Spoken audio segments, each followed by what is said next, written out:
Hi guys, this is just a very quick tutorial from a little experience which I made.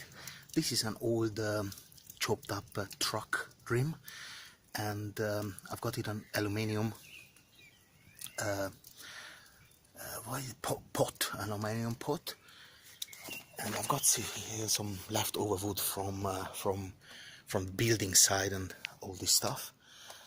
And with this system I can burn very long logs as well. I mean, this is a piece of a fence which is normally chucked out, and I've got here nicely the water boiling going on for cooking my potatoes.